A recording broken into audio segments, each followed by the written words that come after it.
A promise is a declaration that one will do or refrain from doing something.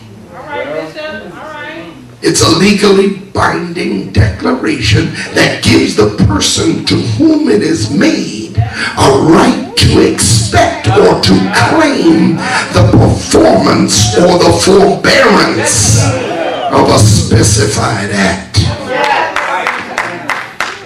A promise is also a reason to expect something. It's the grounds for expectation of success or improvement or excellence. In the adverb sense, a promise is a pledge to do or to bring about or to provide something, to give ground for expectation or to be imminent. So this is true, then relationship carries with it expectations. Right? If there are no expectations, you can be assured that there is no relationship.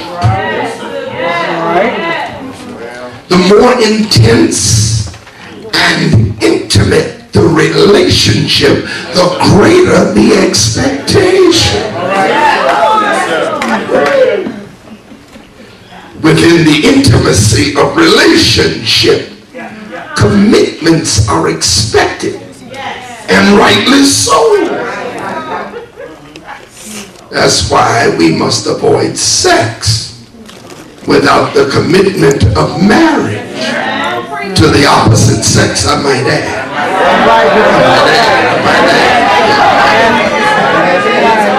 Now, there might be another matter. There might be another matter to discuss before I go further. And there is the matter, while we're talking about promise and expectation and relationship, we need to bring in another word here. It's called pain. P-A-I-N. Pain. Pain causes some people to reduce their level of expectation. If you've been disappointed and hurt a few times, you soon learn how to trust nobody. Here's a woman, there she is, who has listened to a promise. She adjusts her entire life around a promise. She changed her academic plans once or twice. She made career goal changes. I think she even put off that lifetime purchase of a home or a car based on a promise.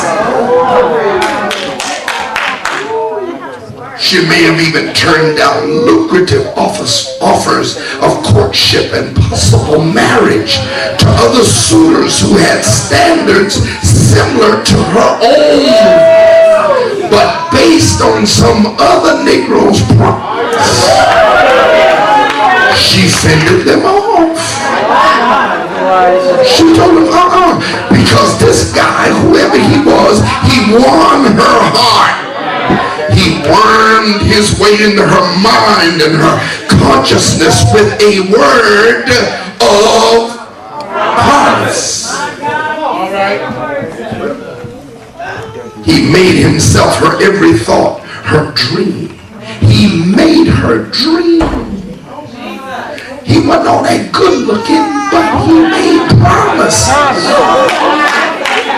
He didn't have much. She knew he had little when she came into contact with him.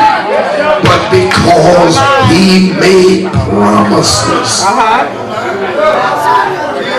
I don't know this girl here. I don't know this minister here. I do not know you. Don't come to me after church.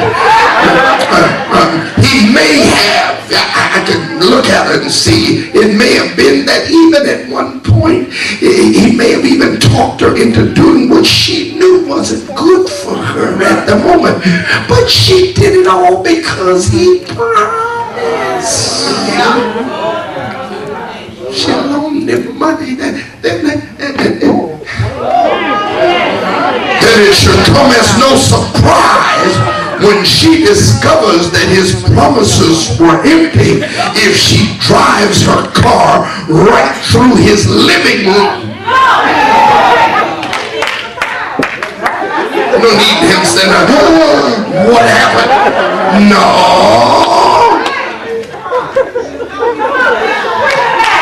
And unfortunately, people have built their entire lives around empty promises.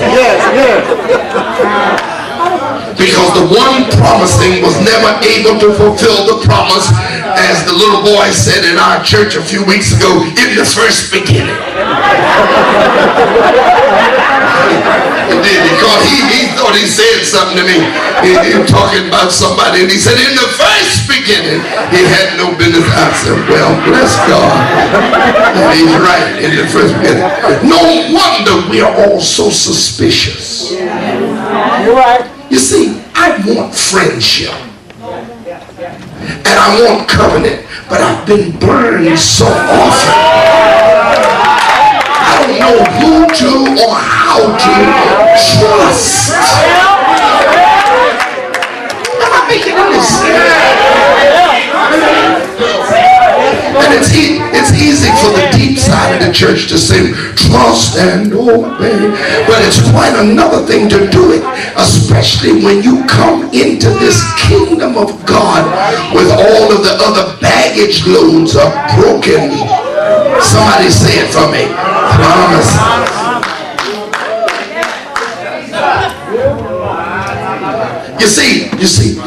You see, Carolyn, I've been on the ledge. I've been on the ledge.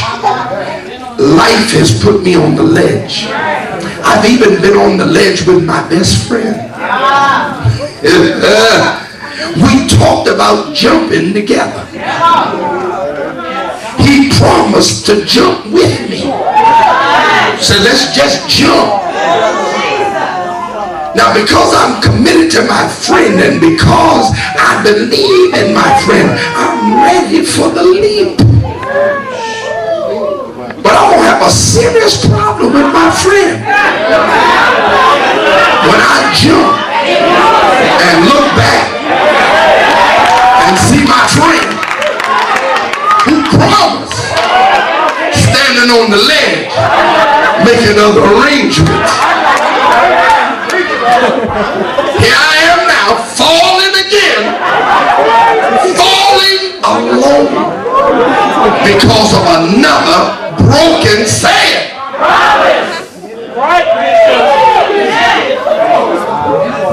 We've come to God with all these broken promises in our luggage, all messed up over other people's promises. And this causes me now to learn how to investigate the person who makes the promise.